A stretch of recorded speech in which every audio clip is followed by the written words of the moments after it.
जी नमस्कार। अब आते हैं आपको भारतीय तिरंगा के बारे में कुछ जानकारी डिटेल देने के लिए। सबसे पहले आपको जिसे हम तिरंगा कहते हैं ये 3 रंग का नहीं होता है बल्कि 4 रंग का होता है। आप स्वयं इस तिरंगा में देखिए कि सबसे ऊपर है आपका केसरिया, ठीक इसके नीचे देखिए ग्रीन है और बीच में जो है सफेद है और नीले रंग का जो है आपका चक्र बना हुआ है। तो इस ढंग से इसे हम तिरंगा कहते हैं, लेकिन इसमें 4 रंग होता है, केसरिया, श्वेत, नीला और हरा। ये एकदम ध्यान से आपको रखना है। अब एक बात कि भारत में झंडा फहराना, सबसे पहले भारत में जो झंडा मिला है आपको हड़प्पा सभ्यता के धौलावीरा से, और वह गुजरात के कच्छ के भचाऊ तालुका में स्थित है। तत्पश्चात भगवान राम की सेना में भी जो है तिरंगा झंडा था जो आपके केसरिया कलर का था। ठीक इसी ढंग से महाभारत के युद्ध में भी झंडे का कुछ न कुछ साक्ष्य मिलता है, उस पर बजरंगबली के चित्र बने हुए थे, ऐसा साक्ष्य आया है।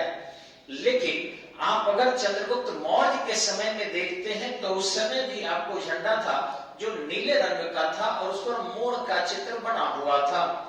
तो इस तरीके से ये तिरंगा जो है, ये झंडा जो है आपको ये एक प्रतीक के रूप में माना जाता है और विश्व के अलग अलग देशों में इसे अपनाया जाता रहा है। भारत का तिरंगा जो है ये स्वतंत्रता का एक प्रतीक है कि हमारे देश के लोग स्वतंत्र हैं। अब एक बात आपको कि सबसे पहले ये तिरंगा फहराया कब गया, तो आते हैं यहाँ पर कोलकाता में। सबसे पहले आप यहाँ देखेंगे कि 7 अगस्त 1906 को, ध्यान रखेंगे, भारत में 7 अगस्त 1906 को तिरंगा सबसे पहले कोलकाता में फहराया गया था और इसका कलर था रेड, येलो और ग्रीन, रेड, येलो और ग्रीन। और ध्यान रखेंगे ये ऐसे पट्टियां थी, अर्थात ऊपर के नीचे ऐसे पट्टियां बनी हुई थी, ऐसे 3 कलर बने हुए थे। ये ध्यान रखना है, जो आज के तिरंगा है एक दूसरे के समानांतर ऐसे वैसे नहीं, ऊपर नीचे red, yellow and green. Red जो था वो आपके खंबे के साथ रहता था।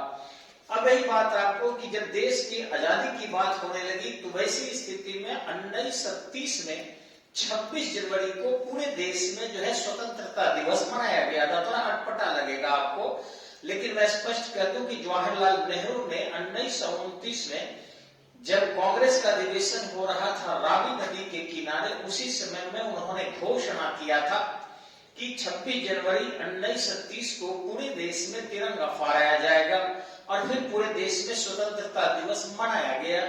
लेकिन जब ये घोषणा हो गया 3 जून 1947 को कि भारत आजाद होगा और विभाजन की तिथि उसी दिन घोषित की गई कि 14 अगस्त 1947 को भारत का विभाजन हो जाएगा भारत और पाकिस्तान के रूप में, और फिर 15 अगस्त को भारत को आजाद कर दिया जाएगा। ऐसी स्थिति में झंडा समिति जेपी कृपलानी की अध्यक्षता में एक बनाई गई थी और जेपी कृपलानी समिति ने झंडा जो तैयार किया था वह आपके 22 जुलाई 1947 को, यहाँ देखेंगे आप कि 22 जुलाई 1947 को झंडा समिति ने संविधान सभा को झंडा दिया था। हालांकि 21 जुलाई को झंडा तैयार हो गया था और 22 जुलाई को ये तिरंगा दिया गया था। इस तिरंगा में आप देखते हैं कि जो हम 15 अगस्त 1947 अर्थात 14 अगस्त की रात्रि और 15 अगस्त के ठीक स्टार्टिंग होने वाला था मध्य रात्रि में लाल किला पर सबसे पहले इसी पर आपको तिरंगा झंडा जवाहरलाल नेहरू ने फहराया था।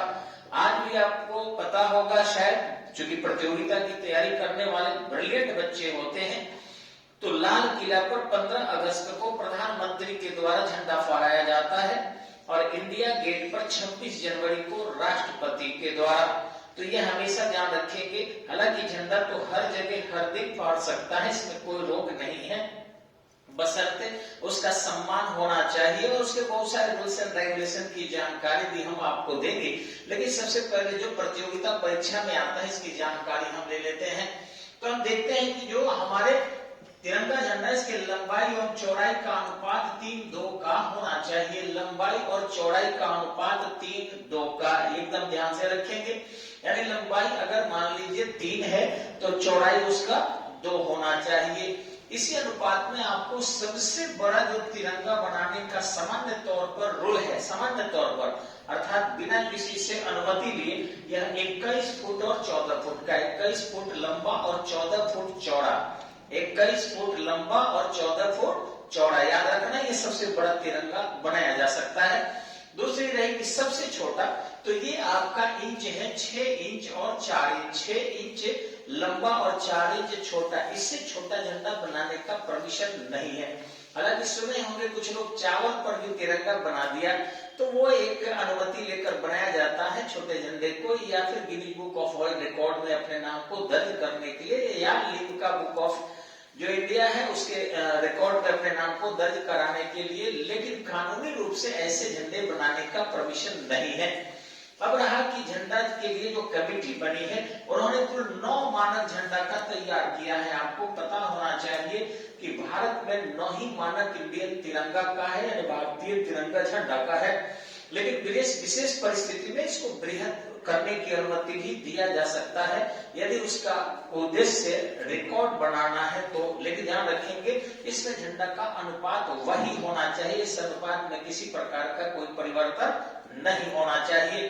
अब देखेंगे आपकी जो बड़ा झंडा है अर्थात 21 फीट और 14 फीट का झंडा है, वो भारत में कर्नाटक के जो नारगुंड किला है, कर्नाटक का नारगुंड किला उस पर फहरता है। दूसरा है महाराष्ट्र का पन्हाला किला, महाराष्ट्र का पन्हाला याद रखिएगा, वहां फहरता है। और ग्वालियर का जो राष्ट्रपति भवन है, ध्यान रखिएगा, ग्वालियर में राष्ट्रपति भवन बना है, वहां पर आपको ये झंडा, इतना बड़ा झंडा फहर सकता है जो आपके 21 फुट और 14 फुट का है। लेकिन रही बात आपको कि झंडे के और बहुत सारे रूल्स एंड रेगुलेशन है। फर्स्ट रूल है आपका कि झंडा सबसे, कोई भी झंडा फहरेगा हमारा तिरंगा सबसे ऊपर होना चाहिए। दूसरा कि जिस स्तंभ में या खंबे पर फहरेगा उसमें भी सबसे कोशिश करेंगे कि ऊपरी भाग में वो झंडा फहरे, अर्थात उसके मध्य और निचले भाग में झंडा नहीं हो। झंडा सदा ही आपको ऊपरी भाग में केसरिया होगा, निचले भाग में ग्रीन होगा। शोक के यानी कि राष्ट्रीय विपदा की स्थिति होती है तभी उल्टा झंडा का प्रावधान है, वो भी सरकार ऐसा काम करती है, पब्लिक नहीं कर सकती। हालांकि अनजाने में किसी से यदि गलती हो जाती है तो वो क्षमा मांगकर और फिर उससे मोक्ष प्राप्त कर सकता है, जानबूझकर ऐसा झंडे के साथ नहीं कर सकता। नेक्स्ट चीज है कि झंडा का कपड़ा जो है साफ सुथरा होना चाहिए और किसी प्रकार के उसमें दाग धब्बा नहीं होना चाहिए, कटा फटा झंडा नहीं होना चाहिए। झंडा बनता कहाँ है ये देखेंगे आप तो आश्चर्य करेंगे कि भारत में झंडा बनाने की अनुमति भी खास जगह पर ही हम लोग दिए हैं, और वो है कर्नाटक के हुबली नामक स्थान पर। ये ध्यान से देखिए, कर्नाटक का हुबली, हुबली कलकत्ता वाला नहीं, बंगाल वाला नहीं, हुबली ये कर्नाटक में है। इसी को एकमात्र भारत में झंडा तिरंगा बनाने का लाइसेंस है, हालांकि बनता है चारों तरफ, लेकिन यहीं पर बनाने का लाइसेंस दिया गया है। और ध्यान रखेंगे कि यदि झंडा को हम किसी सैनिक को या किसी बड़े नेता के 100 पर लपेटते हैं, 100 पर यानी कि उनके राजकीय सम्मान से यदि उनका समाधान होता है, चाहे वो हिंदू हो या मुस्लिम हो, तो वैसी स्थिति में हम करते क्या है कि जो सीन वाला भाग उनका होता है उधर केसरिया झंडा होना चाहिए, और जो पैर वाला भाग है वहां पर हरा झंडा होना चाहिए। तो इधर से सिर के तरफ केसरिया और पैर के तरफ ग्रीन होगा, लेकिन उनको सावधान करने से ठीक पहले सम्मान के साथ झंडा हम ऊपर से उतार लेंगे, अर्थात 100 के साथ न तो झंडा गाड़ा जाएगा और न 100 के साथ झंडा चढ़ाया जाएगा। सम्मान के साथ झंडा को मोड़ कर और फिर उससे हम अलग कर देते हैं। हाँ, ये जरूर है कि उस झंडे को या तो प्रतीक के रूप में जो व्यक्ति शहीद हुआ है या जो उस परिवार के उनको दे दिया जाता है, अपने घरों में सम्मान के साथ वो रख सकते हैं, अथवा उसे गोपनीय तरीके से गाड़ दिया जाता है, अथवा एक पत्थर बांधकर उसे, लेकिन वो भी 3 फीट नीचे गाड़ना चाहिए, ऊपर नहीं गाड़ सकते आप, और वो भी गोपनीय, किसी को दिखाना नहीं है। और नहीं तो उसमें पत्थर बांधकर और आप नदी में उसे डुबो सकते हैं, वो भी गोपनीय तरीके से। यानी झंडा के प्रति इतना अधिक सम्मान रखना अनिवार्य किया गया है। अब रही बात आपको कि झंडा एवरेस्ट की चोटी पर, ध्यान रखेंगे, देखिए यहाँ है कि 29 मई 1953 को फहरा था एवरेस्ट की चोटी पर। 29 मई 1953 को एग्जाम में आता है, याद रखेंगे। सबसे पहले एवरेस्ट जो विश्व की सबसे ऊंची चोटी है, भारतीय तिरंगा वहां फहराया गया था। दूसरी रही कि रांची का एक मंदिर है पहाड़ी मंदिर, रांची का एक अकेला मंदिर है पहाड़ी मंदिर। ध्यान से सुनेंगे, अन्य किसी मंदिर पर झंडा फहराने की अनुमति नहीं है, लेकिन रांची का पहाड़ी मंदिर है उस पर झंडा फहराया जाता है। और ध्यान रखेंगे इस पहाड़ी की ऊंचाई 493 मीटर है। हालांकि बृहद झंडा भी वहां फहराया जा चुका है। अब रही बात कि आम पब्लिक को झंडा फहराने की अनुमति पहले नहीं थी, लेकिन इस पर जब वाद हुआ तो अंततः आपको 22 दिसंबर 2002 को 22 दिसंबर 2002 को ध्यान से देखेंगे, डेट याद रखेंगे, 22 दिसंबर 2002 को किसी भी व्यक्ति को सम्मान के साथ झंडा तोलन करने की अनुमति दे दिया गया है। और इस तरीके से अपने घर को सजाने के लिए प्रयोग नहीं करेंगे, गाड़ी सजाने के लिए तिरंगा का प्रयोग नहीं करेंगे, ठीक इसी ढंग से अपने शरीर को अच्छे महत्वपूर्ण आकर्षक बनाने के लिए झंडा का प्रयोग नहीं करेंगे, तिरंगा का कपड़ा नहीं सिलाएंगे। गलती से लोग ऐसा कुछ लोग करता है उस टाइप का सम्मान प्रकट करने के लिए, लेकिन ऐसा अपमान के लिए आप नहीं कर सकते हैं। नहीं आप अपने कर्जालय को सजाने के लिए ऐसा कुछ करेंगे, यानी झंडा इतना ज्यादा सम्मानित माना गया है। अब रही बात आपको कि ये 2009 से, ध्यान से देखेंगे आप, 2009 से इसे रात्रि में भी फहराने का परमिशन दे दिया गया है। पहले रात्रि में नहीं फहराया जाता था, सूर्योदय के साथ फहराए जाते थे और सूर्यास्त के पहले उतार लिया जाता था।